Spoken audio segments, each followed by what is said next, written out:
రేపు జూన్ 9, 2024 ఆదివారం. మీరు ఎప్పటి నుంచో ఎప్పుడు జరుగుతుంది అని ఎదురు చూసిన టీజీపీఎస్సీ గ్రూప్ 1 ప్రిలిమ్స్ పరీక్ష ఎట్టకేలకు రానే వచ్చింది. ఇంకా there is no point of postponing or there is no point of cancelling or whatever. The day has come. మీరు ఈ రోజు కోసం ఎప్పటి నుంచో ఎదురు చూస్తున్నారు కదా. Now is the time. Be prepared for that. Paper ఎలాగైనా రావచ్చు. మీరు అనుకున్నట్టే రావాలని రూల్ ఏమీ లేదు.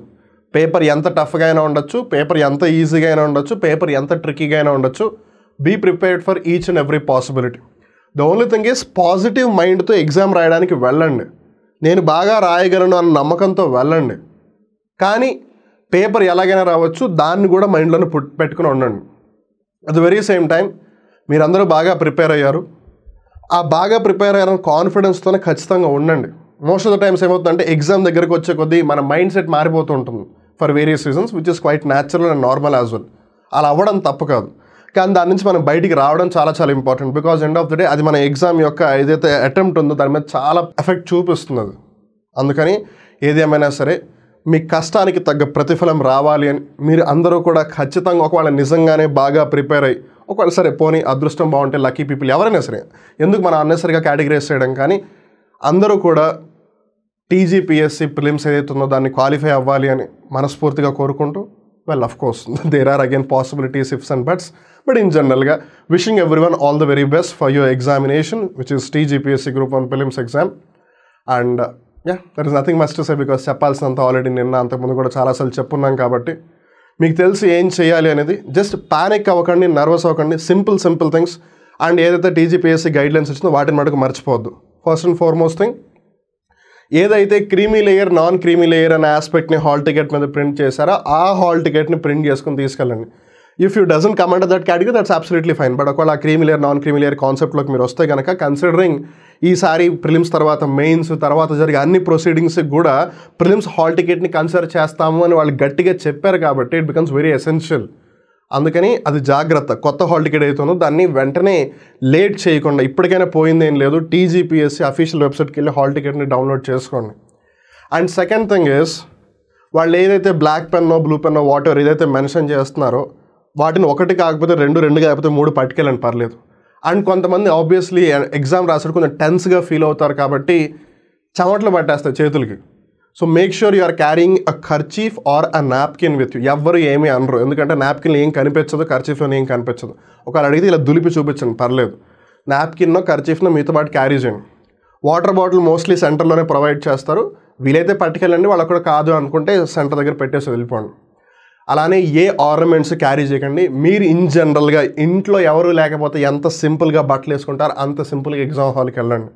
బికాజ్ వర్షాకాలం, వర్షం పడచ్చు పడకపోవచ్చు, మబ్బులు ఫామ్ అవ్వచ్చు, టెంపరేచర్ ఉడికిపోయేలా కూడా ఉండొచ్చు, మీకు చెమటలు పట్టచ్చు, చిరాకు రావచ్చు. అది మీ ఎగ్జామ్ మీద చాలా ఎఫెక్ట్ చూపిస్తుంది. అందుకని నేను మళ్ళీ చెప్తున్నాను, మీ ఇంట్లో ఎవరు లేరు అన్నప్పుడు మీరు ఎంత సింపుల్గా అయితే బట్టలు వేసుకుంటారో అంత సింపుల్గా వెళ్ళండి. అలా అని చెప్పి మరీ వల్గర్గా బట్టలు వేసుకోకండి, దట్స్ అ డిఫరెంట్ స్టోరీదో. బట్ సింపుల్గా డ్రెస్ వేసుకుని వెళ్ళిపోండి. బికాజ్ మీరు వెళ్ళేది పేరెంట్ అనుకో ఫంక్షన్కో కాదు, ఒక ఎగ్జామ్కి అంతే. Just make sure you are following the discipline of the exam అంతే. అలానే గవర్నమెంట్ ఆఫ్ ఇండియా ద్వారా ఏవైతే జారీ చేయబడ్డే పాస్పోర్ట్ అవ్వచ్చు, పాన్ కార్డ్ అవ్వచ్చు, ఆధార్ కార్డ్ అవ్వచ్చు, ఓటర్ ఐడి అవ్వచ్చు, డ్రైవింగ్ లైసెన్స్ అవ్వచ్చు, లేదా ఒకవేళ ఆల్రెడీ గవర్నమెంట్ ఎంప్లాయ్ అయితే ఏదైతే ఐడి ఉంటుందో అవన్నీ కూడా ఏదో ఒకటి క్యారీ చేయండి. In the better circumstances 2 carry చేయడం బెటర్. ఎందుకంటే కొన్నిసార్లు ఒక ఐడి మీద ఫోటో సరిగ్గా ప్రింట్ అవ్వకపోవడం వల్ల, లేదు కొన్నిసార్లు పేర్లు అటు ఇటు మిస్ మ్యాచ్ అయ్యే ఛాన్స్ ఎక్కువగా ఉంటుంది. కాబట్టి 2 క్యారీ చేస్తే వాళ్ళు కూడా వెరిఫికేషన్కి కొంచెం ఈజీగా ఉంటుంది. సో వీలైతే పాన్, ఆధారు, లేదు ఆధారు, ఓటర్ కార్డు అలాగో రీసెంట్గా అందరూ యూస్ చేస్తే దాన్ని క్యారీ చేయండి. ఇంత టైం తీసుకుని మీకు అంతా ఈ జాగ్రత్తలు చెప్పేది మీరు ఖచ్చితంగా గుర్తుపెట్టుకుని ఆ తప్పుదాలు మళ్ళీ చేయకుండా ఉంటారు. ఎందుకంటే ఇలాంటి ఎగ్జామ్స్ ఊరికే రావు. ప్రతి నెలకు ఒకసారి జరిగే ఎగ్జామ్ కాదు, కొన్నిసార్లు సంవత్సరంలో ఒకసారి కూడా జరుగుతుందో లేదో కూడా తెలియదు. మీకు అందరికీ తెలుసు, నేను మళ్ళీ స్పెషల్గా చెప్పాల్సిన అవసరం లేదు. అందుకని ఎగ్జామ్ ఎలాగో 10:30కి అని అన్నారు వాళ్ళు. సో 10ంటికల్లా డోర్స్ క్లోజ్ చేస్తామని చెప్పారు. మీరు అన్ని పనులు కానిచ్చి 9:30కల్లా అక్కడ ఉండండి. మీరు లేట్గా వెళ్ళి చేసేదేం లేదు, ముందు వెళ్ళినా చేసేదేం లేదు. మహా అయితే కొంచెం ప్రిపేర్ అవుతారు, అది మీ మంచికే. సో ముందు వెళ్ళండి, ఏం కాదు. అండ్ ఎవరైతే కొంచెం దూరంగా ఉన్నారో వీలైతే ఇవాళ వెళ్ళిపోండి సెంటర్ దగ్గరలోకి. మీ చుట్టాలు ఎవరైనా ఉంటే వాళ్ళ ఇంట్లో స్టే చేయండి. అలా కుదరదు పక్షం మాకు అలా ప్రాబ్లం ఉంది అని అంటే కనుక as early as possible start అయిపోండి. దూర ప్రాంతాల్లో ఉంటే ఫస్ట్ బస్సును ఫస్ట్ ట్రైన్లో క్యాచ్ చేసి సెంటర్ దగ్గరికి వచ్చేయండి. ప్రాబ్లం ఏమీ లేదు. మీకు ఇలాంటి పరీక్షలు వచ్చేదే ఎప్పుడో ఒక్కసారి. అండ్ కొన్నిసార్లు ఏం జరుగుతుందో కూడా మనకి తెలుసు. అది అదైందని ఇదైందని అవి క్యాన్సిల్ అయిపోతుంటే మళ్ళీ పెడతా ఉంటారు. లిటరల్లీ జీవితంతో ఆటలాగా ఉంటుంది. ఆటలాగా ఆడాలా, ఆటని జీవితంలాగా ఆడాలా, జీవితాన్ని ఆటలాగా ఆడాలి మీరు నిర్ణయించుకోండి. ఏదేమైనా సరే మీరందరూ కూడా అన్ని జాగ్రత్తలు మైండ్లో పెట్టుకుని ఎగ్జామ్ని కూడా సిల్లీగా రాయకుండా కొంచెం బ్రెయిన్ పెట్టి జాగ్రత్తగా రాస్తారని మనస్ఫూర్తిగా అనుకుంటూ కోరుకుంటూ wishing everyone all the very best. We would like to hear the good news from all of you people. So on that note let's get to the details of today's current affairs. సో మనం ఇక్కడ జాగ్రత్తగా గమనిస్తే passport index. ఈ passport index ఏం సూచిస్తుంది? ఏ దేశం ఎంత పవర్ఫుల్ అని ఒక విధంగా ఇండైరెక్ట్గా సూచిస్తుంది. సో అందుకని దీనికి ప్రయారిటీ చాలా ఎక్కువ. కన్సిడరింగ్ ఇప్పుడు 3వసారి కూడా నరేంద్ర మోదీ గారు ప్రధానమంత్రిగా అయ్యారు కాబట్టి దీని గురించి అడిగే అవకాశం చాలా ఎక్కువగా ఉంటుంది. Because it talks about a citizen ఎంత పవర్ఫుల్ అని. సో హెన్లీ పాస్పోర్ట్ ఇండెక్స్ 2024ని 2024 ఫిబ్రవరి 19న ప్రకటించింది. ఎవరు ప్రకటించారు? హెన్లీ ప్రకటించింది. సో ఆ ఇండెక్స్ని రిలీజ్ చేసే సంస్థ పేరేంటి? హెన్లీ. దీంట్లో టాప్ ప్లేస్లో ఉన్నది ఫ్రాన్స్, సెకండ్ ప్లేస్లో Germany, third place Italy, fourth Japan, fifth Singapore. India యొక్క ప్లేస్ వచ్చేసి 85th. దాన్ని బట్టి మనకేం అర్థమవుతుంది? ఇండియా యొక్క పాస్పోర్ట్ అంత పవర్ఫుల్ పాస్పోర్ట్ కాదు అని అర్థమవుతుంది. అలానే ఇక్కడ మనం జాగ్రత్తగా గమనిస్తే ఫస్ట్ ప్లేస్లో ఫ్రాన్స్ ఉండడానికి one of the major reason వచ్చేసి 2024లో ప్యారిస్లో ఒలింపిక్స్ జరగబోతున్నాయి. సో కన్సిడరింగ్ చాలామంది ప్యారిస్కి వెళ్ళాలి అని అనుకుంటారు కాబట్టి ఆబ్వియస్లీ దానికి ప్రయారిటీ పెరిగిపోతుంది కాబట్టి it has sort of become like a powerful thing. Maybe most of the times ఎక్కువగా యాక్చువల్గా ఎప్పుడు ఫస్ట్ ప్లేస్లో జపాన్ ఉండేది. బట్ ఏది ఏమైనా ఇక్కడ జపాన్ 4th ప్లేస్లోకి తోయడానికి కారణం ఒలింపిక్స్ చూడడానికి అందరూ ఫ్రాన్స్కి వెళ్తారు. ఎలాగో షెంజన్ రీజన్ కాబట్టి అక్కడి నుంచి జర్మనీ, ఇటలీ బార్డర్లు దాటేసుకుని నడుచుకుంటూ వెళ్ళిపోవచ్చు కాబట్టి ఈ 3 పైకి వచ్చేసాయి. లేదంటే ఎప్పుడు జపాన్ ఫస్ట్ ప్లేస్లో ఉండేది. ఏది ఏమైనా Henley passport index first place France important. 2024 Paris Olympics కూడా సంబంధించిన అంశాలు ఒకసారి రివైజ్ చేసుకోవడం ఎందుకైనా మంచిది. అలానే ఇండియా ర్యాంక్ వచ్చేసి 85. నెక్స్ట్ వచ్చేసి వాయు నాణ్యత నివేదిక 2023. వాయు నాణ్యత, air quality. End of the day గవర్నమెంట్లు మారినా మారకపోయినా అందరూ కూడా డెవలప్మెంట్ పేరుతో ఎన్వైర్న్మెంట్ని తాకట్టు పెట్టేస్తున్నారు. ఎన్వైర్న్మెంట్ని తాకట్టు పెట్టేస్తే ఖచ్చితంగా పొల్యూషన్ అనేది పెరిగిపోతుంది. పొల్యూషన్ పెరిగిపోయినప్పుడు ఆబ్వియస్లీ అందులో క్వాలిటీ ఎక్కడి నుంచి వస్తుంది? అందుకని ఈ ఇండెక్స్ గురించి మనం ఖచ్చితంగా తెలుసుకుని తీరాలి. ఎందుకంటే రీసెంట్గా ఎలక్షన్స్కి సంబంధించి ఒక పర్టికులర్ న్యూస్ ఛానల్ ఒక ఇంటర్వ్యూలో చెప్పిందనమాట. అంటే డిస్కషన్ జరుగుతుంది. ఆ డిస్కషన్ ప్యానల్ ఉన్నప్పుడు ఒక అంశాన్ని రేస్ చేసింది. ఎలక్షన్స్ జరుగుతున్నప్పుడు పోలింగ్ టర్న్అవుట్ పెరగట్లేదు కానీ మిడిల్ క్లాస్ ప్రజలు ఎవరైతే ఉన్నారో వాళ్ళు ఎయిర్ ప్యూరిఫైయర్స్ని చాలా ఎక్కువగా కొంటున్నారు. రాబోయే 5 సంవత్సరాల్లో CAGR వచ్చేసి ఎయిర్ ప్యూరిఫైయర్స్కి సంబంధించి సమ్ 30% ఉంటుందని. దాని అర్థం ఏంటి? ప్రభుత్వాలు మారినా బేసిక్గా వాళ్ళు ఏదైతే మన యొక్క గాలి ఉందో దాన్ని పీల్చకపోతే ఎవరు బతకం దాని మీద ఫోకస్ చేయట్లేదు. వాళ్ళు అదే గాలి పీలుస్తున్నారు. వై? బికాజ్ వాళ్ళు ఇంటికి వెళ్ళిన తర్వాత అక్కడ పరిస్థితులు వేరేలో ఉన్నాయి. వాళ్ళ దగ్గర ఎయిర్ ప్యూరిఫైయర్స్ ఉన్నాయి కాబట్టి.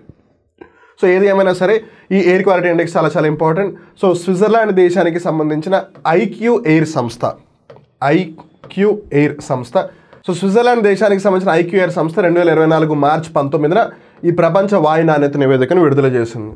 సో ఇక్కడ మనం జాగ్రత్తగా గమనిస్తే ఆబ్వియస్లీ వాయు కాలుష్యానికి సంబంధించింది కాబట్టి ఎయిర్ క్వాలిటీ అనే ఆస్పెక్ట్. దాంట్లో మోస్ట్ పొల్యూటెడ్ కంట్రీస్ ఏమున్నాయని గమనిస్తే ఫస్ట్ ప్లేస్లో బంగ్లాదేశ్ ఉంది, సెకండ్ ప్లేస్లో పాకిస్తాన్ ఉంది, థర్డ్ ప్లేస్లో ఇండియా ఉంది, ఫోర్త్ ప్లేస్లో తజకిస్తాన్ ఉంది, ఫిఫ్త్ ప్లేస్లో బుర్కీనా ఫాసో ఉంది. సో ఇక్కడ మనం జాగ్రత్తగా గమనిస్తే ఈ 3 మేజర్ కంట్రీస్. ఇక్కడ ఈ బంగ్లాదేశ్, పాకిస్తాన్, ఇండియా కూడా 3 సరిహద్దు నైబరింగ్ కంట్రీస్ కాబట్టి ఖచ్చితంగా ప్రామినెన్స్ ఉంటుంది. సో జాగ్రత్తగా గుర్తుపెట్టుకోండి, ఇండియా ఎలా ఉంటే బంగ్లాదేశ్, పాకిస్తాన్, ఇండియా అనమాట. ఇండియా థర్డ్ ప్లేస్లో ఉంది. ఎలాగో మనం ఎయిర్ పొల్యూషన్ గురించి, ఎయిర్ క్వాలిటీ గురించి మాట్లాడుకుంటున్నాం కాబట్టి స్వచ్ఛ వాయు సర్వేక్షణ గురించి కూడా ఒకసారి అలా వెళ్ళి ఇలా వచ్చేద్దాం. స్వచ్ఛ అంటే ప్యూర్, క్లీన్ అని అర్థం. వాయు అంటే గాలి, సర్వేక్షణ అంటే సర్వే జరపడం అని అర్థం. సో ఎయిర్ క్వాలిటీ ఏ విధంగా ఉందని సర్వే చేయడానికి సంబంధించి మనం జాగ్రత్తగా గమనిస్తే కేంద్ర కాలుష్య నియంత్రణ మండలి లేదు నియంత్రణ సంస్థ CPCB, central pollution control board ఏదైతే ఉందో అది ఈ స్వచ్ఛ వాయు సర్వేక్షణ నిర్వహిస్తుంది. ఈ సర్వేను 2023 సెప్టెంబర్ 7న కేంద్ర పర్యావరణ శాఖ వెల్లడించింది. జాగ్రత్త గుర్తుపెట్టుకోండి, CPCB సర్వేని కండక్ట్ చేసింది, విడుదల చేసింది మటుకు ministry of environment, forest and climate change. పర్యావరణం, అడవులు మరియు వాతావరణ మార్పుల మంత్రిత్వ శాఖ ఏదైతే ఉందో అది విడుదల చేసింది. ఎప్పుడు? 2023 సెప్టెంబర్ 7న. సో ఇక్కడ మనం జాగ్రత్తగా గమనిస్తే మోస్ట్ ఇంపార్టెంట్ కేటగిరీ వచ్చేసి 10 లక్షల కన్నా ఎక్కువ జనాభా ఉన్న నగరాల్లో ఫస్ట్ ప్లేస్ ఏది అని. సో ఫస్ట్ ప్లేస్ వచ్చేసి Indore, second place Agra, third place Thane లేదు థానే. ఈ థానే అనేది మహారాష్ట్రలో ఉంది, ఆగ్రా యూపీలో ఉంది, స్పెషల్గా చెప్పాల్సిన అవసరం లేదు. ఇండోర్ వచ్చేసి మధ్యప్రదేశ్లో ఉంది. నెక్స్ట్ వచ్చేసి డిఫెన్స్ ఎక్స్పెండిచర్. ప్రతి దేశం కూడా నేను కాపాడుకోవాలి, at the very same time నన్ను చూసి అందరూ భయపడాలి అని భావిస్తూ ఉంటుంది. అలా ఉండాలి అని అంటే ఆబ్వియస్లీ దాని దగ్గర డిఫెన్స్ ఏదైతే ఎక్విప్మెంట్ ఉందో అది చాలా సొఫిస్టికేటెడ్గా, చాలా హై క్వాలిటీగా ఉండాలి. తద్వారా ఏమవుతుంది, అన్ని దేశాలు దాన్ని చూసి భయపడతాయి. అండ్ రెండవది ఆబ్వియస్గా అది కూడా సేఫ్గా ఉంటుంది. సో దానికి సంబంధించి 2022 సంవత్సరంలో ప్రపంచంలో ఏ దేశాలు ఎక్కువగా డిఫెన్స్ మీద ఖర్చు పెట్టారని మనం జాగ్రత్తగా గమనిస్తే ఫస్ట్ ప్లేస్లో అమెరికా, సెకండ్ ప్లేస్లో చైనా, థర్డ్ ప్లేస్లో రష్యా, ఫోర్త్ ప్లేస్లో ఇండియా ఉంది. సో ఈ అమెరికా, చైనా, రష్యా మూడు కూడా ఐక్యరాజ్య సమితికి సంబంధించిన భద్రతా మండలిలో పర్మనెంట్ మెంబర్ కంట్రీస్, అంటే శాశ్వత సభ్య దేశాలు. వెరాజ్ India is not, but still it is in the top 4. So that clearly says that India తన యొక్క సరిహద్దులను కాపాడుకోవడానికి, తన యొక్క దేశాన్ని కాపాడుకోవడానికి, తన యొక్క దేశ ప్రజలను కాపాడుకోవడానికి ఎంతగా ఖర్చు పెడుతోంది అని. సో డిఫెన్స్ బడ్జెట్లో, డిఫెన్స్ ఎక్స్పెండిచర్లో ఫస్ట్ ప్లేస్ ఏంటిది, అమెరికా. ఇన్ఫ్యాక్ట్ డిఫెన్స్లో ఖర్చు పెట్టడమే కాదు, డిఫెన్స్కి సంబంధించి ఏవైతే ఎక్కువగా ఎక్స్పోర్ట్ చేస్తుందో, ఎగుమతి చేస్తుందో అందులో కూడా అమెరికా ఫస్ట్ ప్లేస్లో ఉంది. జాగ్రత్తగా గుర్తుపెట్టుకోవాలి. ఆబ్వియస్లీ ఎక్స్పోర్ట్ ఎక్కువగా చేసుకుంటుంది అని అంటే కనుక ఇంపోర్ట్ చేసుకోవాల్సిన అవసరం అమెరికాకి లేదు. బట్ ఏదేమైనా సరే India is spending a lot on defence. ఇప్పుడు మనం డిఫెన్స్ అనే అంశానికి సంబంధించి ఒక ఇండెక్స్ని గమనిస్తే, లేదా రిపోర్ట్ని గమనిస్తే, Stockholm International Peace Research Institute సంస్థ ఏదైతే 2023 మార్చి 11న ఒక నివేదికను విడుదల చేసిందో దాని ఆధారంగా ప్రపంచంలో అత్యధికంగా ఆయుధాలను దిగుమతి చేసుకుంటున్న దేశాలు మనం జాగ్రత్తగా గమనిస్తే ఫస్ట్ ప్లేస్లో ఇండియా ఉంది. సో ఇండియా డిఫెన్స్ ఇంపోర్టర్ అవ్వకూడదు, రాదర్ డిఫెన్స్ ఎక్స్పోర్టర్ అవ్వాలి అని భావిస్తుంది. ఈ రక్షణ రంగానికి సంబంధించి ఆత్మనిర్భర్గా తయారయ్యి, అంటే సెల్ఫ్ రిలెంట్గా ఉంటూ, ఎస్పెషల్లీ ఈ దక్షిణ భారత ప్రాంతం, లేదు ఈ దక్షిణ ఏదైతే ఈ హిందూ మహాసముద్ర ప్రాంతం ఉంది, ఇండియన్ ఓషన్ రీజన్, అక్కడ ఉన్న దేశాలకు అట్లీస్ట్ డిఫెన్స్ ఎక్స్పోర్ట్ చేయాలని అనుకుంటుంది. But as of now if you talk with respect to this particular report, ప్రపంచంలోనే అత్యధికంగా డిఫెన్స్ ఎక్విప్మెంట్ని, లేదు వెపన్స్ని ఎక్కువగా ఇంపోర్ట్ అంటే వేరే దేశం నుంచి మనం తీసుకోవడం, ఎక్స్ అంటే బయటికి వెళ్ళిపోవడం అనమాట. సో ఇంపోర్ట్ చేసుకున్న దేశాలు ఫస్ట్ ప్లేస్లో India, second Saudi Arabia, third Qatar, fourth Ukraine, fifth Pakistan ఉంది. ఒక విధంగా పాకిస్తాన్ ఇంత ఎక్కువగా ఇంపోర్ట్ చేసుకోవడానికి కారణం ఇండియాకు ఊరికే పక్కన బల్లెల్లా కూర్చోవడం అనమాట. సో ఏదేమైనా ఫస్ట్ ప్లేస్లో ఇండియా ఉంది, జాగ్రత్త గుర్తుపెట్టుకోండి. వెరాజ్ when it comes to the point of exporting, వేరే దేశాలకి పంపించడం అనే ఆస్పెక్ట్లో అమెరికా, మనం ఇందాక కూడా అనుకున్నాం. డిఫెన్స్ ఎక్స్పెండిచర్, రక్షణ వ్యయం ఎక్కువగా చేస్తున్న దేశం అమెరికా. ఇన్ఫ్యాక్ట్ అది ఎక్కువగా ఇంపోర్ట్ చేస్తుంది. సో అది ఎక్కువగా ఖర్చు పెట్టి వేరే దేశాలకు ఇచ్చేస్తుంది, తద్వారా ఎక్కువగా డబ్బులు సంపాదిస్తుంది. సెకండ్ ప్లేస్లో ఫ్రాన్స్, థర్డ్ ప్లేస్లో రష్యా, ఫోర్త్ ప్లేస్లో చైనా, ఫిఫ్త్ ప్లేస్లో జర్మనీ ఉన్నాయి. ఇందాక ఎక్కువగా డిఫెన్స్ బడ్జెట్ ఎవరైతే ఎక్కువగా ఖర్చు పెడుతున్నారో వాళ్ళలో మనం జాగ్రత్త గమనిస్తే అమెరికా, రష్యా, చైనా ఇవే కదా ఉంది. ఆ మూడు ఐక్యరాజ్య సమితి భద్రతా మండలి, United nations security council permanent members అని అనుకున్నామా? చూడండి, అమెరికా, రష్యా, చైనా. ఒక్క ఇండియానే ఎక్కువగా డిఫెన్స్ని వేరే దేశాల నుంచి కొనుక్కుని డబ్బులు ఎక్కువ ఖర్చు పెడుతుంది. మిగిలిన అన్ని దేశాలు ఎక్కువగా ఖర్చు పెట్టి వేరే దేశాలకు అమ్మేస్తున్నాయి. మీరు అందరూ జాగ్రత్తగా ఉండాలి అని చెప్పి వాళ్ళు లాభాలు ఆర్జిస్తున్నారు. మనం మటుకు ఎక్కువగా ఖర్చు పెట్టి వేరే దేశం నుంచి తెప్పించుకుంటున్నాం. అందుకే గవర్నమెంట్ ఆఫ్ ఇండియా ఆత్మనిర్భర్ అవ్వాలి అని అనుకుంటుంది డిఫెన్స్కి సంబంధించి. సో ఖచ్చితంగా దీని గురించి అడిగే అవకాశం ఉంటుంది. కన్సిడరింగ్ ఇప్పుడు మోదీ గవర్నమెంట్ మళ్ళీ వచ్చింది కాబట్టి వాళ్ళు గడిచిన దశాబ్ద కాలంలో డిఫెన్స్ మీద చాలా ఎక్కువగా హెవీ ఎక్స్పెండిచర్ చేశారు. అండ్ వాళ్ళే ఈ ఆత్మనిర్భర్ ఏదైతే అంశం ఉందో దాని మీద కూడా ఫోకస్ చేస్తున్నారు. కాబట్టి you may never know, anything can happen. దీని మీద క్వశ్చన్ వచ్చే అవకాశం ఉంది, జాగ్రత్తగా గుర్తుపెట్టుకోండి. సో చూసారు కదా, వెరీ ఇంట్రెస్టింగ్ కరెంట్ అఫైర్స్. ఏ పోటీ పరీక్షలైనా సరే ఖచ్చితంగా అడిగే అవకాశం ఉంది. And we also got to know the context and we also have got to know the important things related to that as well. ఇలా ఏ అంశానికి సంబంధించినా సరే, and that too most importantly ఏ ఎగ్జామ్కి సంబంధించినా సరే నోటిఫికేషన్ వస్తే ఆ నోటిఫికేషన్ ఆధారంగా చేసుకుని ప్రతిదీ కూడా అప్డేటెడ్ సిలబస్తో, అప్డేటెడ్ ఫ్యాక్ట్స్ అండ్ ఫిగర్స్తో మీకు అప్టేక్ జాబ్స్ ప్రొవైడ్ చేస్తుంది. ఇక్కడ మీకు జాగ్రత్త గమనిస్తే టీజీపీఎస్సీ గ్రూప్ 2 ప్రిలిమ్స్ రాబోతుంది, ఏపీపీఎస్సీ గ్రూప్ 2 మెయిన్స్ కూడా రాబోతుంది. సో వీటికి సంబంధించి మీ ప్రిపరేషన్ ఒక అడుగు ముందుకు తీసుకువెళ్ళాలి అనుకుంటే అప్టేక్ జాబ్స్ మీకు వాటికి సంబంధించిన రెస్పెక్టివ్ కోర్సెస్ని అప్టేక్ జాబ్స్ యాప్లో ప్రొవైడ్ చేస్తుంది. ఇక్కడ మీకు యాజ్ సెడ్ నోటిఫికేషన్లో ఉన్న సిలబస్ని ఆధారంగా చేసుకుని వాటికి తగ్గట్టుగా అప్డేటెడ్ ఫిగర్స్, అప్డేటెడ్ డేటా వాటి అన్నింటినీ పొందుపరుస్తూ మీకు ప్రతి టాపిక్ని డీటెయిల్గా ఎక్స్ప్లెయిన్ చేయడం జరుగుతుంది. At the very same time ఆ టాపిక్కి సంబంధించిన స్టడీ మెటీరియల్ మీకు పీడిఎఫ్ రూపంలో యాప్లోనే అందించబడుతుంది. ఆ టాపిక్కి సంబంధించిన టాపిక్ వైజ్ టెస్ట్ కూడా అక్కడే ఉంటుంది. ఆ టాపిక్ వైజ్ టెస్ట్కి సంబంధించిన వీడియో ఎక్స్ప్లెనేషన్, అంటే ఒక క్వశ్చన్ ఎందుకు తప్పైంది, లేదు ఎలా తప్పైంది, లేదు ఆ ఆప్షన్ ఎందుకు కరెక్ట్ అయింది, అంతా కూడా ఎక్స్ప్లెయిన్ చేస్తారు. సో అట్లా టాపిక్ వైజ్ టెస్ట్లు కూడా ఉంది. And this is the very first app which is actually providing you that. And అక్కడతో ఆగకుండా ఎగ్జామ్ స్పెసిఫిక్గా కేవలం గ్రూప్ 2ని దృష్టిలో పెట్టుకొని ఏవైతే నోటిఫికేషన్ వాళ్ళ సెక్షన్స్ని ఇచ్చారో ఆ సెక్షన్స్ వైజ్గా బేసిక్గా సెక్షన్ వైజ్ని దృష్టిలో పెట్టుకుని మళ్ళీ వాడికి సంబంధించి టెస్ట్లు కండక్ట్ చేయడం జరుగుతుంది అప్టేక్ జాబ్స్ యాప్లో. మళ్ళీ ఆ టెస్ట్లకి సంబంధించిన వీడియో ఎక్స్ప్లెనేషన్ కూడా మీకు ప్రొవైడ్ చేయడం జరుగుతుంది, which is again a very first thing in the market అనమాట. సో అందుకని ఈ అంది వచ్చిన అవకాశాన్ని మీరు సద్వినియోగం చేసుకుని, మీరు ఒకవేళ తెలంగాణ రాష్ట్రానికి సంబంధించిన వాళ్ళైతే టీజీపీఎస్సీ గ్రూప్ 2 ప్రిలిమ్స్కి సంబంధించి, మీరు ఒకవేళ ఆంధ్రప్రదేశ్ రాష్ట్రానికి సంబంధించిన వాళ్ళైతే ఏపీపీఎస్సీ గ్రూప్ 2 మెయిన్స్కి సంబంధించి మీరు కోర్సెస్ని పర్చేస్ చేసుకోవచ్చు. ఒకవేళ వీటికి సంబంధించి మీకు ఏ విధమైన డౌట్స్ ఉన్నా సరే, ఆబ్వియస్లీ మనిషి అన్నాక డౌట్స్ ఖచ్చితంగా ఉంటాయి, there is nothing wrong in it. And మీరు అడగాలి కూడా, ఎందుకంటే డౌట్ అలా ఉంచుకుంటే అది పెద్ద ప్రాబ్లం అయిపోతుంది, మీ బుర్రను తినేస్తుంది. అలా తినకూడదు, మీరు తినాల్సింది ఓన్లీ బిర్యానీలే.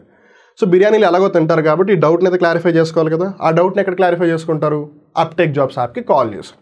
ఏ నెంబర్కి కాల్ చేస్తారు? 9133449696. ఈ నెంబర్ కాల్ చేయండి, అప్టేక్ జాబ్స్ మేనేజ్మెంట్ మీతో మాట్లాడుతుంది, మీ డౌట్స్ అన్నింటినీ క్లారిఫై చేస్తుంది. ఆన్ దట్ నోట్ మరొక్కసారి టీజీపీఎస్సీ గ్రూప్ 1 ప్రిలిమ్స్ ఎవరైతే రాయడానికి వెళ్తున్నారో, అండ్ రిమెంబర్ ఇక్కడ దాకా వచ్చి ఎగ్జామ్ని స్కిప్ చేయకండి. చాలామందికి చాలా రీజన్స్ ఉండుండొచ్చు. ఒకవేళ మీరు లేచి నడిచి నిలబడగలిగే పరిస్థితిలో ఉంటే వెళ్ళి ఎగ్జామ్ రాయండి. కొంచెం జ్వరంగా ఉంది, కొంచెం తలనొప్పిగా ఉందని ఎగ్జామ్ని వదిలేయకండి. బికాజ్ ఇలాంటి అవకాశాలు రాక చాలామంది ఏడుస్తున్నారు. మీకు అవకాశం ఆపర్చునిటీ దక్కింది అండ్ మీరు అప్లై కూడా చేస్తున్నారు.